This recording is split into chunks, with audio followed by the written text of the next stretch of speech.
Dead Man is a film that was written and directed by Jim Jarmusch, released in cinemas in 1995. It has been described as a psychedelic western, and throughout the years it has gained a cult audience who have pondered its meaning. In this video, I will reveal the true meaning of Dead Man. On the surface, Dead Man tells the story of William Blake. Blake travels to the remote town of Machine for an accounting job, only to find out the company is no longer looking. He befriends a prostitute who takes him back to her place, and she shows him her flower collection. Her ex-boyfriend makes an unannounced visit, and after being acquainted, Blake makes a hasty getaway out of town. Nobody, an American Indian, finds the dire Blake, and unable to dislodge the bullet from him, he realizes Blake's predicament. Stupid fucking white man. He decides to take Blake on a journey across America to the Pacific Ocean, so the soon-to-be dead man's soul can be cleansed through a ship burial. Unfortunately for Blake, the company owner Mr Dickinson was the father of the man he killed. Mr Dickinson offers a large reward for Blake's capture, dead or alive. Throughout the film, Nobody and Blake are pursued by the law and three bounty hunters who are led by the notorious killer Cole. After several close encounters, they make it to the ocean, where Blake has his ship burial, only to witness Nobody and Cole shoot and kill each other. Fade to black. I believe that Dead Man tells a tale of a man's journey through Purgatory who is atoning for his sins. In this video, I'll break this idea down. I'll also explore the symbology of the characters, the animals, and darker themes throughout the film to answer the major question, what were Blake's sins that cast him into Purgatory? William Blake is a dead man before the film even starts, and there are many lines of dialogue and suggestive shots that reinforce this idea. The title of the film itself is the first hint given. Well, that doesn't explain why you've come all the way out here. All the way out here to hell. Is this a lie? Or a white man's trick? No, I'm William Blake. And you are a dead man. Blake's train ride to the town of Machine is the start of his hellish descent into Purgatory. The train fireman is reminiscent of Charon, the ferryman of Hades who carried the souls of the newly deceased into the world of the dead. When Blake reaches the factory, he is mostly ignored by the lost souls being punished through hard labor, and the manager and bookkeeper of these souls openly mock him. Mr Dickinson, surrounded by death and money, appears supernaturally much like the devil would. When Blake escapes Machine on a stolen horse, Mr Dickinson places a high priority on his recapture. Bring everybody in. I want that bastard's head. And make sure you include a full description of my pinto. I want that horse back. Not only that, but he stole a very spirited and valuable horse, a beautiful young pinto that belonged to my personal family stable. Note how he refers to the horse as spirited. Throughout the film, there are many instances of a horse reacting with a mutter or a whine when there is a mention of death or a killing committed on screen. Some of these whines can be explained through the horse's shock of loud gunfire, but often they occur a couple of seconds after the explosion or even when no bullet is fired at all. I'm gonna have to kill somebody now.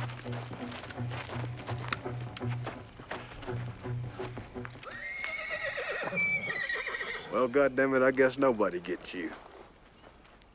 The hell? Nobody.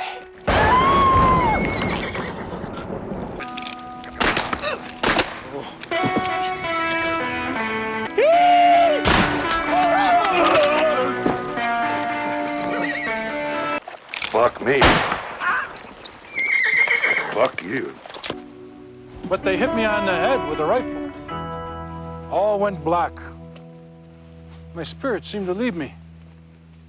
I was then taken east. In this film, a horse represents a person's soul.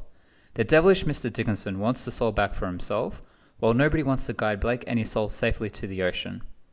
At the start of the film, we can see the value of Blake's soul.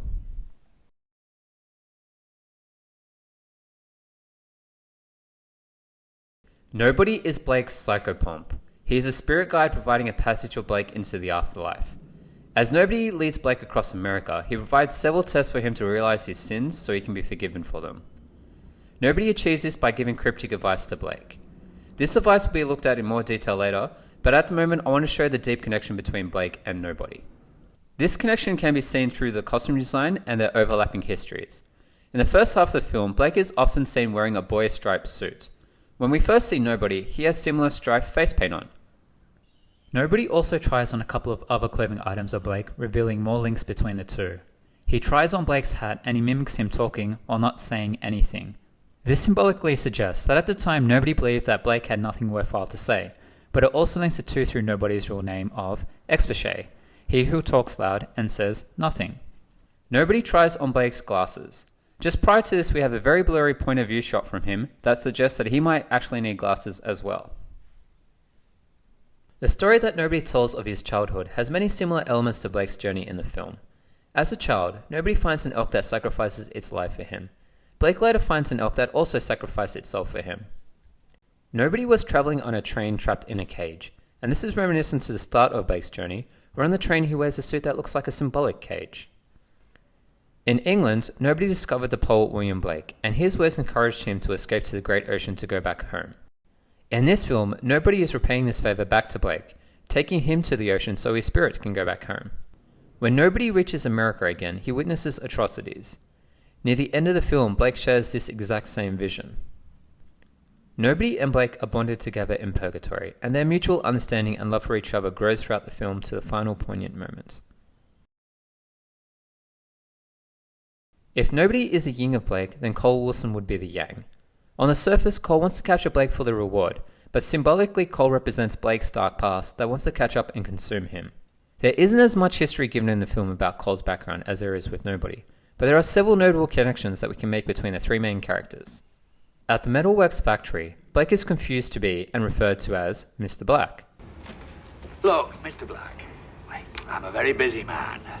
This is another example of a connection being made between two characters and their clothing. Like Blake, Cole gets shot near the heart and he too survives the attack. Cole and Nobody are very contrasting characters, where Cole can be seen to be the antithesis of Nobody. Throughout the film, Nobody is shown to be deeply respectful of his religion, while Cole shows that he has no respect for any religion. Looks like a goddamn religious icon. Nobody recommends the benefits of fasting for a spiritual journey, while Cole is a known cannibal. The correlation between the two characters goes further through Nobody's name of Expiche, and a line spoken by the kid. Keep in mind that Expiche means he who talks loudly and says nothing. I'm out here in the middle of Schitt's Creek. We were two local lunatics. One who don't say nothing. And the other one, he won't even stop yapping.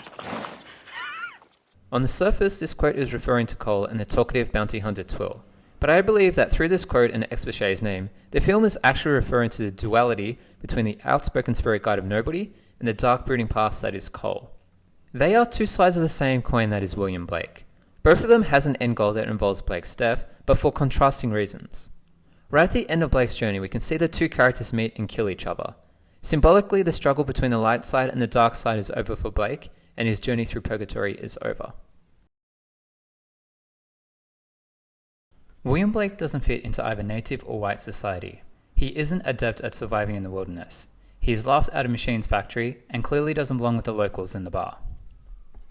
When Nobody was telling his story, it is revealed that he too did not blend into his societies. However, unlike Blake, he attempted to by either learning to be a great hunter or after he was captured by studying.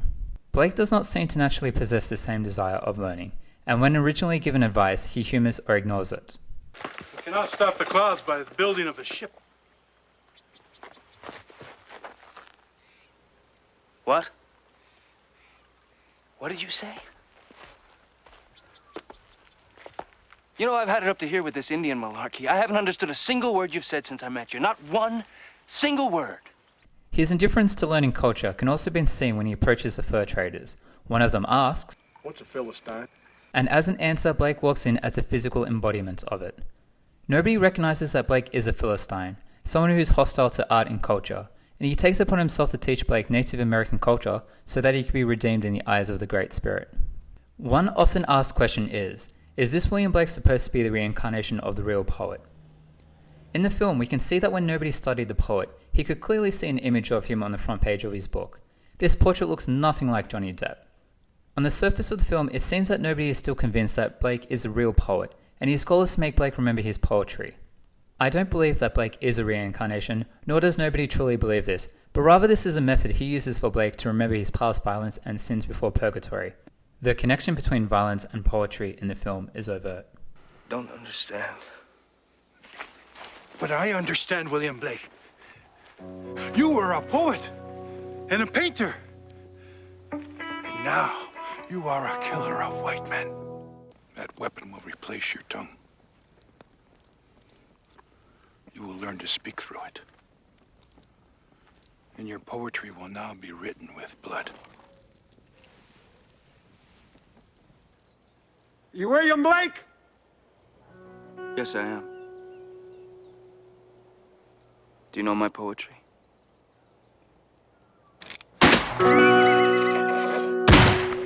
So, nobody wants Blake to remember his poetry, which is the violence he committed in his past life.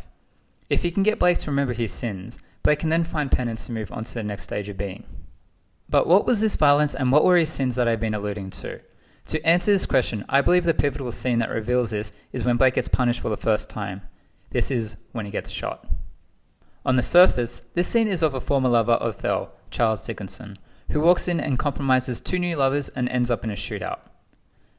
I believe that this scene is highly symbolic and reveals the sins of Blake's past. I want to point out that both Thel and Blake are still semi-dressed, so this is not an actual sex scene, but rather a scene of comforting love between two people. Who does Thel represent in this scene? Early in the film it's revealed that. Do you have a wife in Erie? No. Fiancé? Well, I had one of those, but she changed her mind. Thel represents the former fiancé of Blake in his past life. But what about Charles? Back in the factory, Blake was referred to as Mr. Black twice. Listen, Mr. Black, I've got a lot of work to do here, and this ain't my business. I've already established the first Mr. Black as Cole, and I believe that the second Mr. Black is Charles Dickinson, as he's also dressed in black attire. Throughout the scene, whenever Charles speaks, Blake has his mouth covered by a sheet. Symbolically, Charles is speaking the words that we can't see Blake say. When Charles is shot, look at the reaction of Blake. It's quite an extreme one. It's almost as if he is experiencing the pain himself. In this scene, Blake is a voyeur of his own evil. He's experiencing the murders that he committed before he died. But if Blake is a witness in this scene, whose position has he usurped from real life? Could it have been another unknown man? I don't think it's as simple. Thel unquestionably sacrifices herself for Blake. Also, Blake has just taken off his boy's suit jacket and is hiding behind the blanket like a child. Furthermore, throughout the movie we see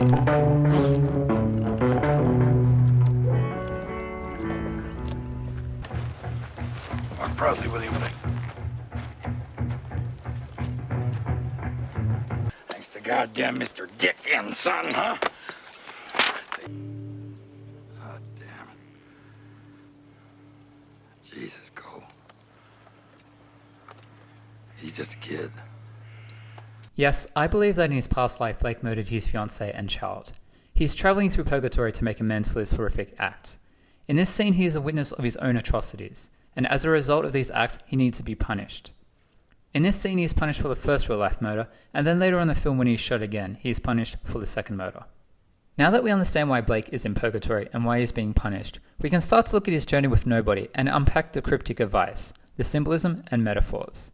But before I do that, I want to talk about some wider themes in the movie. One of the recurring cryptic questions from nobody to Blake is, do you have any tobacco? In Native American culture, tobacco is used for prayer, to show respect, to heal, and give spiritual protection. Nobody wants Blake to collect tobacco as an offering to guide the boat safely to the spiritual world, while also simultaneously questioning him, are you ready to show respect to Native culture? By the end of the film, Blake finally understands the meaning of the tobacco question, and replies jokingly that he doesn't smoke.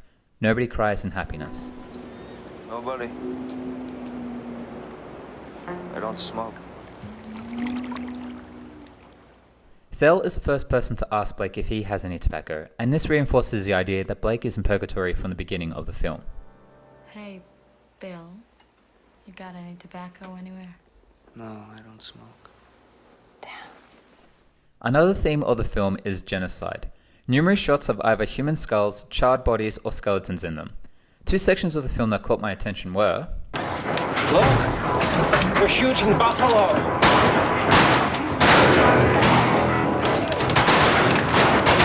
Government says killed 1 million of them last year alone! In this panning shot, we see dozens of buffalo skulls, and right at the end of it in the bottom right corner, we briefly see human skulls. I believe the placement was intentional so that the buffalo and human skulls could be seen to be interchangeable. When these two moments are looked at together, the wanton murder of buffalo symbolically revealed the genocide of Native Americans. And there are other moments in the film that reinforce this idea of genocide. You three are supposed to be the finest killers of men and Indians in this here half of the world. Why do you have this? Because this is America. Once again, I crossed the great ocean. I saw many sad things as I made my way back to the lands of my people. Furthermore, in the trading post, the missionary tries to sell a pox-ridden blanket to nobody. Perhaps I could interest you in some beads. Or possibly a blanket. Blanket. Broken contracts are another overall theme in the story. White men in the film are constantly seen to lie through contracts to gain advantage over another party. At the start of the film, the fireman warns, I wouldn't trust no words written down on no piece of paper, especially from no Dickinson out in the town of Machine. He is proven to be correct when the metalworks factory subsequently ignores the employment contract. Also, the three bounty hunters thought they were the only company hunting Blake, only to find out that they'd been lied to. I don't understand. I thought we was hired exclusive. I mean, he paid us in gold in advance. I'm out here in the middle of Shit's Creek. The missionary in the trading post wants Blake's autograph on his wanted poster. He is doing this as a deception to trick and shoot Blake when he is distracted. Symbolically, this can be seen as Blake signing a contract with terms that he does not understand. Fortunately for Blake, he manages to escape the deceitful trick.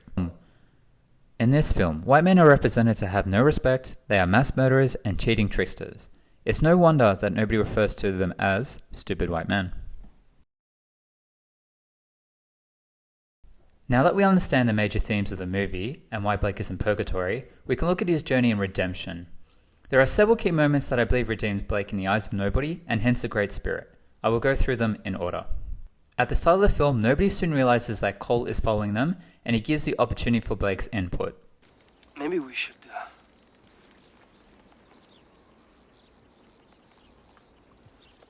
What should we do? The eagle never lost so much time as when he submitted to learn from the crow. This is the first moment that Blake starts following nobody's advice, and hence the start of his appreciation for Native American culture. The weirdest part of the movie involves the three fur traders. On the surface, it seems to be only included for a bit of humour, but on a deeper level it shows the importance to the development of Blake's atonement. Before Blake sneaks up, we see that the fur traders are reading Goldilocks and the Three Bears. Later in the scene there are other mentions of this book, including a few lines where they talk about and caress Blake's locks. By God, it is soft. I'm sorry, Big George. I got some food here that even Goldilocks never tasted. This is not the first time bears are featured in this film. At the start of this film, Blake is reading from a honey journal. And Toole sleeps with a tiny teddy bear that he immediately protects when it's going to be stolen from him.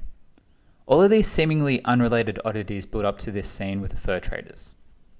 Using Goldilocks and the Three Bears story, it appears that the four actors were purposely dressed to represent a character from the story. Billy Bob playing Big George can be seen to represent the Papa Bear. Iggy Pop dressed in a bib represents Goldilocks. This other guy in lesser furs represents Mother Bear, and in walks Blake to finish the quartet as the Baby Bear. Almost immediately, the Mother Bear and Papa Bear jump up to take possession of the Baby Bear, and it soon turns violent and dangerous. This is when nobody appears and saves Blake. In this action, Blake learns through nobody what he should have done in real life. Nobody has protected him, the baby bear, and Blake should have done this with his baby son. With this new knowledge, Blake has grown and matured spiritually. To represent this, he ditches the boy's suit jacket and takes the Papa Bear furs, which he wears for the rest of the film. Nobody and Blake also collect another horse, this is, another soul, which symbolically shows that he has his son's soul with him and he has gained forgiveness. One reason why Blake may be represented as a bear throughout the movie is because in Native American culture, bears were believed to have died, but then were reborn again in spring. This is comparable to Blake's journey through Purgatory. Soon after, Blake comes across a wanted sign and finds out he is wanted for Thel's murder. This is something that he angrily refuses. I didn't kill Thel.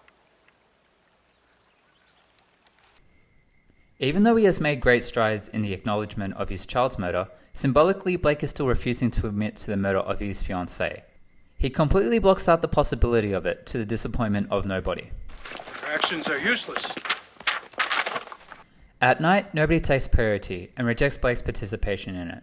He still gives Blake advice to think back to his own visions of his past so he can realize why he is in purgatory. Blake misunderstands this advice and asks for his eyeglasses to help him see in the present. In his cryptic ways, nobody draws lightning bolts on Blake's cheeks as a guide on what to think about. The only other time Blake has seen a lightning bolt in this film was when nobody saved him from the fur traders. Soon, nobody leaves and takes the glasses with him, hoping that Blake will make a breakthrough on his own. Perhaps you will see more clearly without them. The next day, Blake is interrupted by 2 police officers and he kills them. These 2 officers are little depictions of stupid white men. They are forgetful, loud, and clumsy. Through their killing, Blake has symbolically broken from the bondages of white man's law and all the deceit that comes from it. He no longer is a stupid white man, and his appreciation of nature and native culture continues to grow. Soon it is night again, and he's still thinking about his past, but he doesn't think back far enough. He is still on his embarrassment at the metalworks factory. I'd like to speak with Mr. Dickinson, please. The next day, however, he makes a major breakthrough.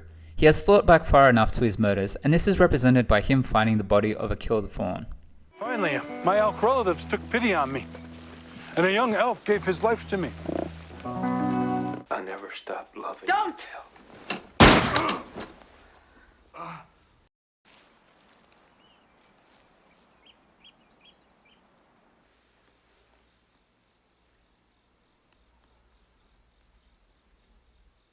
The fawn represents the murder of his fiancée and the sacrifice Thel makes for Blake in purgatory.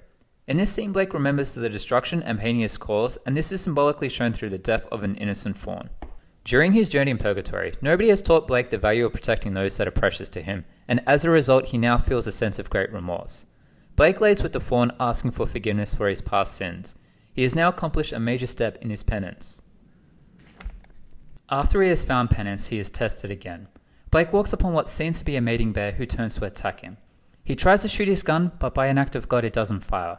It turns out the bear is nobody, and Blake has failed this test. This test once again had him interrupting 2 lovers, and his instinct was still to fire his gun. Nobody's girlfriend berates him, and the next day he's woken up and called a liar by nobody. He also spectacularly fails the tobacco question. Do you have any tobacco? No. I traded it. For what? I'm not telling. Liar. This is the last time we see the fur trader's horse. Perhaps this is a punishment for failing the test. Now he no longer can see his son's soul. At the missionary outpost, nobody asks.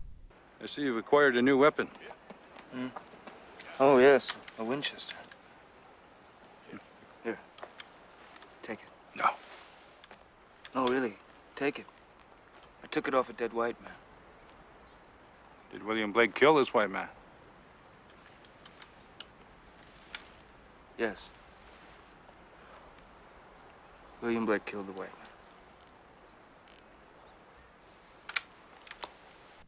Nobody now knows that Blake has killed the stupid white man in himself and is moving on to the last part of the spiritual journey.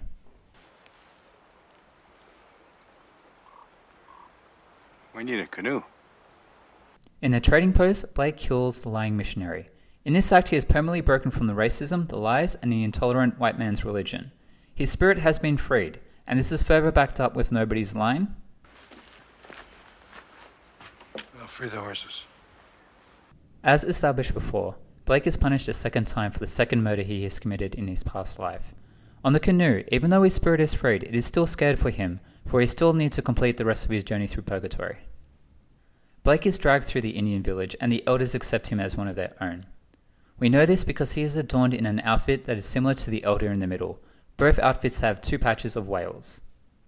He is taken to the ocean by nobody, and his journey is complete, as he has successfully made it onto the boat with his sins forgiven, and his mind and soul expanded through native culture. Nobody waves goodbye, and Blake's journey through purgatory is over. Thanks for watching my analysis. I hope you enjoyed it and that it answered any questions that you may have. If you have any comments on the video, it will be appreciated. If you enjoyed this video, please rate, subscribe, and share. Thank you.